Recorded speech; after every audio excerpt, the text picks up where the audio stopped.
Sales Crunch. Learn more, earn more.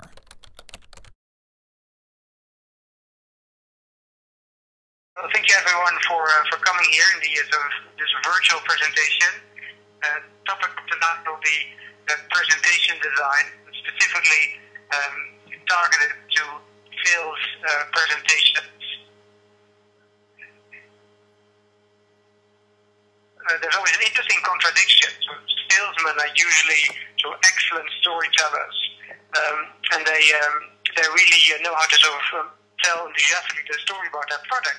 But still, people decide to create a boring PowerPoint presentation to throw at their clients.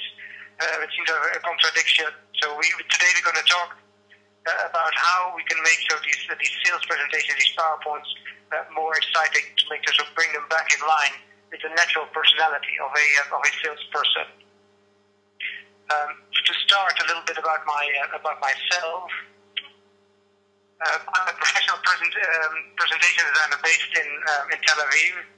This is not a picture of me, but of Martin Gladwell, who said that you need 10,000 hours or something to be really good at a certain skill. And I clocked my 10,000 hours of presentation design since the early 90s that I started.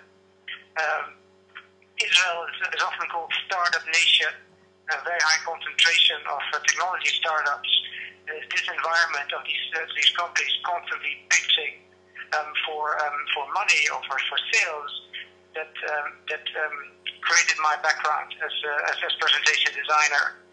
In a previous life, I was a strategy consultant with McKinsey & Company, serving large Fortune 500 companies in strategy, which is a useful background maybe for you to have, since many of my clients at McKinsey were senior executives, similar profile probably to many of the clients that you try to pitch your products to. I've been living and breathing this environment, trying to get my ideas to them. I'll try today to share some of that knowledge with you.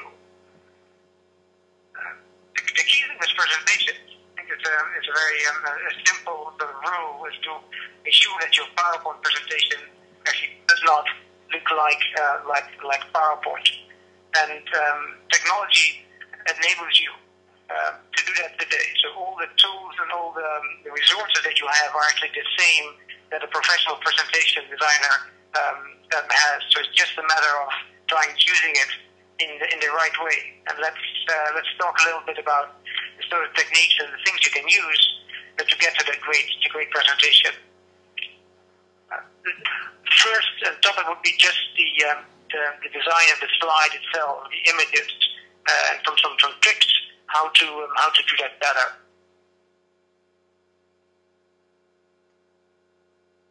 Maybe the most important slide of this deck is this one, that you really should set yourself challenge to eliminate any bullet point in your presentation. It's possible to make a slide deck without bullet points.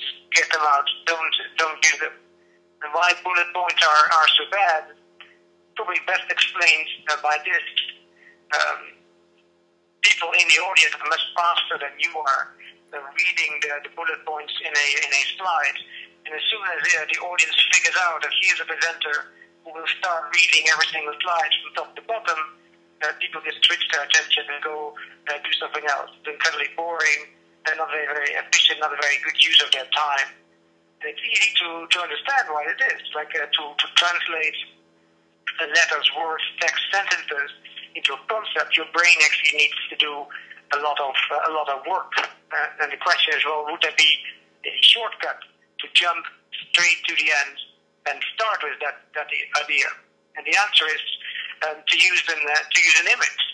An image is much more efficient way to store, convey information than sentences are. It's almost like the old saying, which is almost a cliche, that an image does more than 1,000 words. It's true. Simply like if I had to describe to you the scene that displayed in this particular picture from the movie Ratatouille, it would take me pages and pages of text, and you can see it in a snapshot of a second.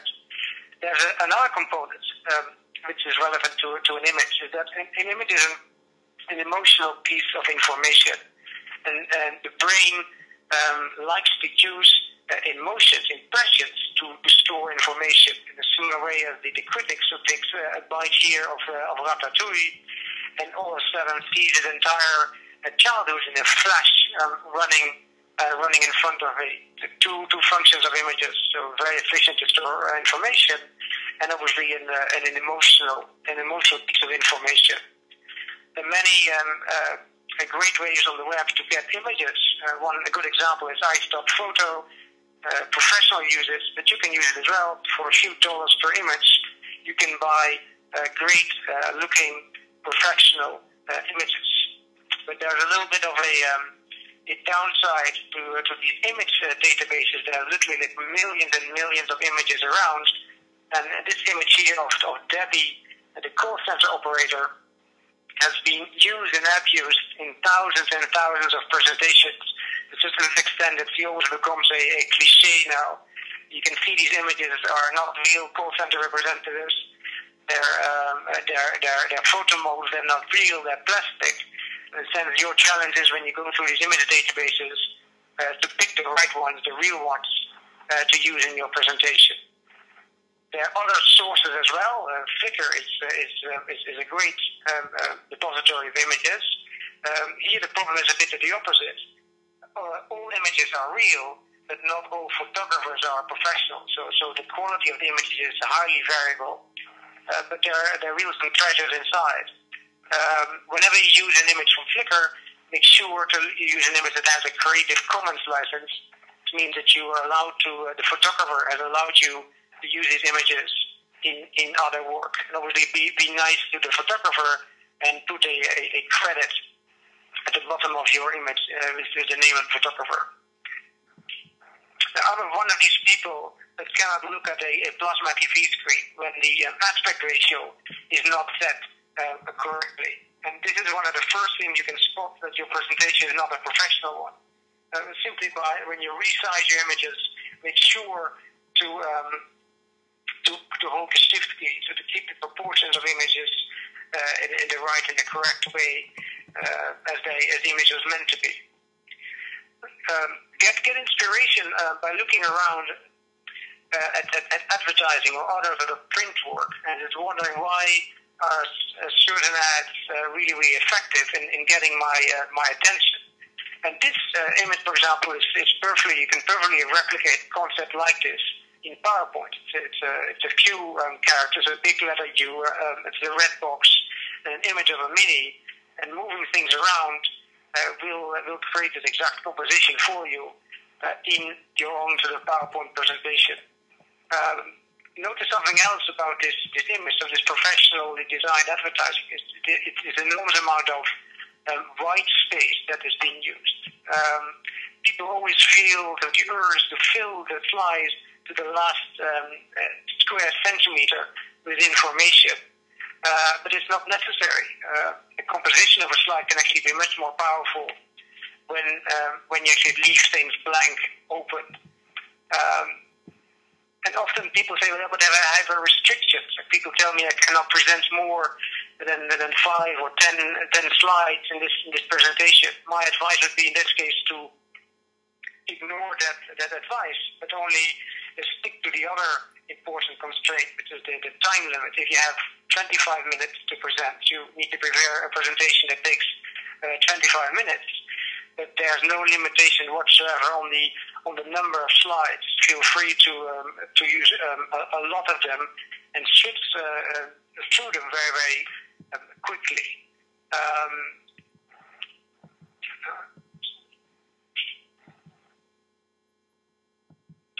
Composition of slides. When you look at artists or even at advertising, so designers, you will see that professional designers do not like symmetry very much. They always put objects in the center of a slide slightly off center. Try and use these same concepts. So try to resist the urge to put everything neatly in the center, move things around, keep white space, so keep the slide sort of breathing. I have the urge when I see a wrinkle in the curtain on the upper end of the other end of the room to try and correct it. And the same is true. These sort of little things with slides, and things are not completely aligned. It distracts the attention of the audience. People start just wondering what's happening. Why is it not perfectly aligned? And an audience that is sort of wondering why it didn't align blocks on your slide is not paying attention or not listening to the story you're trying to tell. So another sort of simple trick you can use to make your slides more professional: straighten things out, align things, and distribute things properly across the slide. The composition or the energy that flows to a slide, or the movement of the eye, is important, especially in Western cultures. When you go, you like to go from left to right, from the bottom to the top, and that line is important. And you can see what happens when I invert the movement in the slide. There's a complete contradiction with the message you have and the layout of the objects. Think about that when designing your slides. Often people, because they can, will copy-paste straight data from Excel straight into the PowerPoint, and that gives an incredible sort of sense of accuracy that is not right. One, you're not quite sure whether this number is that detailed, and it also visually looks very sort of disturbing and cluttered. So whenever you use numbers, round them up to a few digits behind the comma. Data charts. Here's an example of a poor one. Can often improve dramatically. This is again a chart that seems to be sort of imported directly from Excel. There's a lot of excess information. So the columns have labels, the axes have labels, there are tick marks. The purple pink color does not match the color scheme. What it actually is, the revenue in millions of dollars, is sort of written at the bottom of the slide. The whole thing is sort of cluttered, messy, and not very clear. The slide also is using three-dimensional graphics, which again makes it harder to read the slide. The reason that PowerPoint can do something, so add three-dimensional graphics and shadings, etc., does not always mean that you actually have to use it in a presentation. And I would advocate much calmer slides that really focus on the message you would like to give. So like one row of numbers, calm colors, everything in harmony. These are also the type of graphs that you often would see in The Economist or maybe the New York Times. So clearly laid out data charts, clearly one message. I'm going to invite some more people into the room here. Fonts are important. Stick to professionally looking, simple and clear fonts. The bottom one here is Comic Sans that you often see in advertising in the water cooler area of your office. Maybe children's birthday parties are written with it, but it's not the type of font you want to be using in a professional-looking presentation. Colors, you cannot argue about colors, or you cannot argue about taste. That's what at least they say in Dutch. But my recommendation would be at least to stick to the colors you decided to use. So pick a few ones, but use them consistently through the slide templates. And there are great resources on the web to find color schemes. Adobe Cooler lets you upload a picture, and it will extract for you the colors. If you're working for an established company, you probably will be using the colors that are part of your corporate logo. People often ask me, can you design a really slick presentation for me? And I don't know really what to answer to that question. There's a big difference. A slick presentation does not always mean a good presentation. And you can see this in slide templates. If you ask a graphic designer, can you redo my PowerPoint template? Probably get something like this. It has heavy graphics on the top. It's nice shadings, reflections, and textures. and a huge logo that just sits on every page of your presentation and repeats itself on every page. I try to do the opposite and actually almost have a slide template that is in effect white, but use the colors, the recognizable colors, to give the slide an identity. And even if you take the Skype logo off this slide and you stand 200 meters back, you would still recognize this slide as being a typical Skype slide. It's very, very strong without the use of excess graphics. I worked 10 years at McKinsey, and in McKinsey we use these frameworks a lot to solve problems. And in many presentations I see that people type in a keyword in Google, find some frameworks, change the names and to put in a presentation.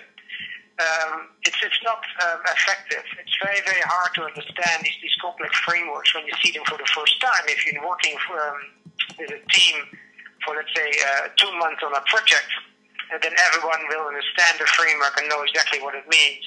If you get hit with it the first second, people cannot digest it. So whenever you feel you need symbols or diagrams to give you ideas, start with the sort of idea that you would like to show, and from there work backwards. So if your product combines two things that nobody has in the market, show a simple diagram that shows exactly that what you would like to say, and don't expand, don't try and overcomplicate things. So some suggestions about designing slides. There's one more to come, which is it's perfectly okay to actually leave some of your slides in the deck blank to get the attention of the audience back to you as the speaker, away from the screen with all the slides. Let's talk a little bit about stories and storytelling in presentations.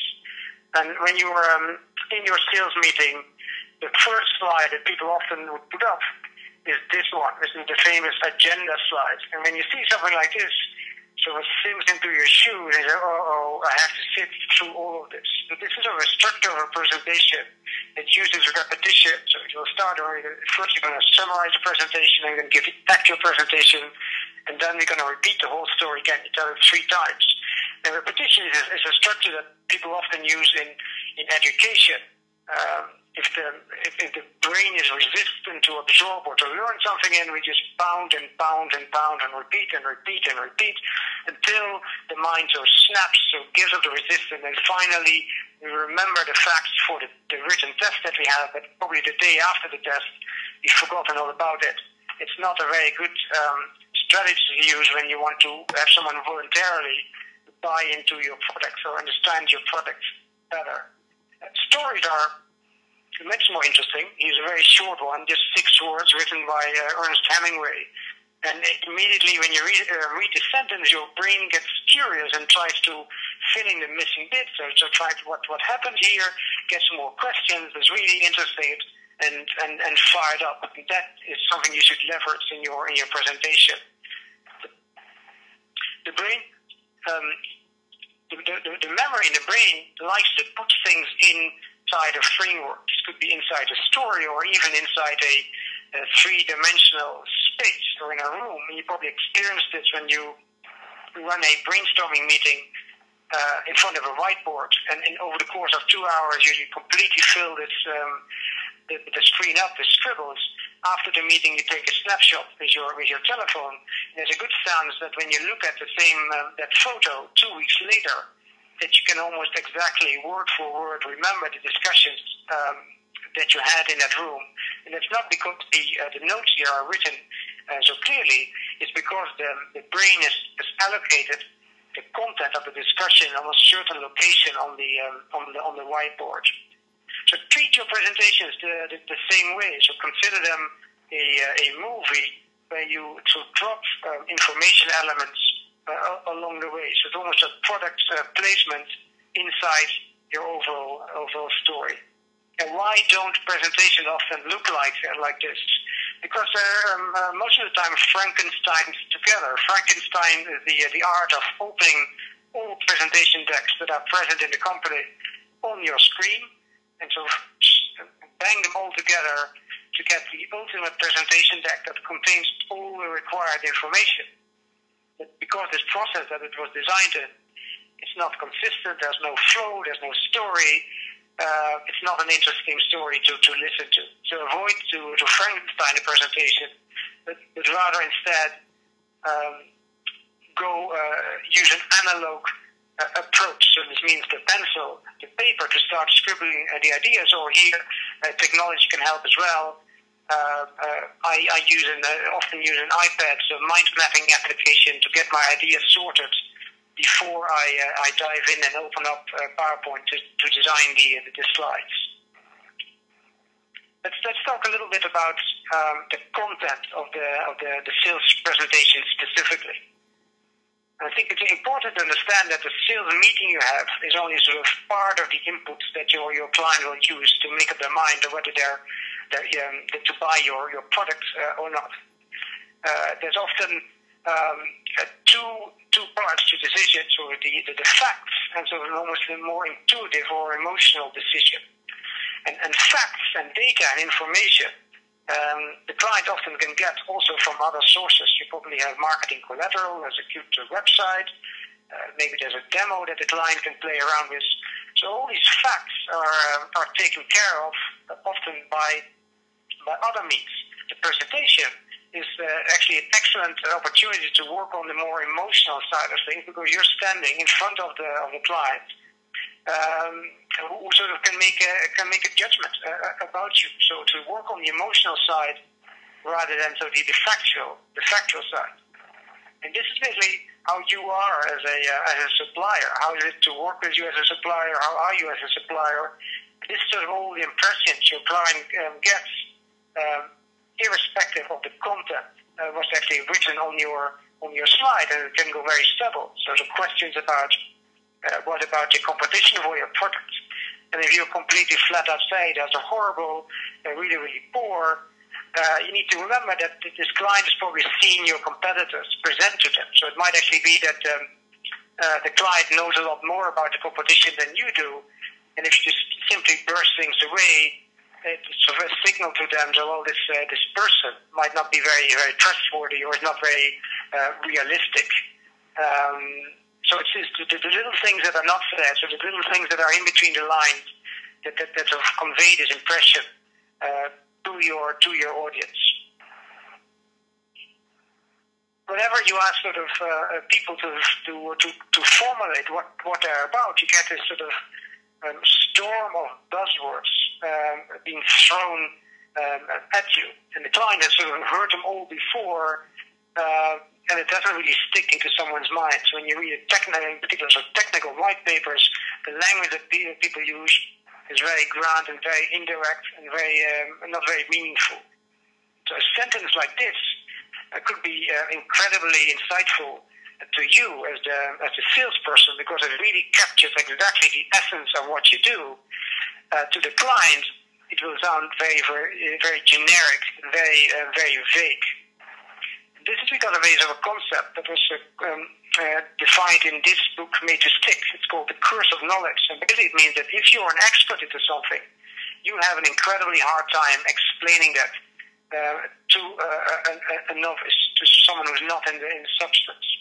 And to think about it, you can do an experiment. You can say, you think about a piece of music and then tap that music on the table. For you as the presenter, it all perfectly makes sense. You have the full context of the symphony orchestra in your head, and the tapping sounds perfectly in line. The audience just hears someone tapping on the table without the context, and is missing the entire richness of this. And that's often the case with these slogans. The audience, they out of context, they don't mean that much. And be careful with using them and how you use them. So the perfect example would be the almost cliche 10,000 songs in your pocket by Apple. If a strategy consultant or maybe a sales manager would write the same sentence, something along the line that's written above would have come out. So you can see the difference between the two statements and how they will stick in the mind of a client. Sales Crunch. Learn more, earn more.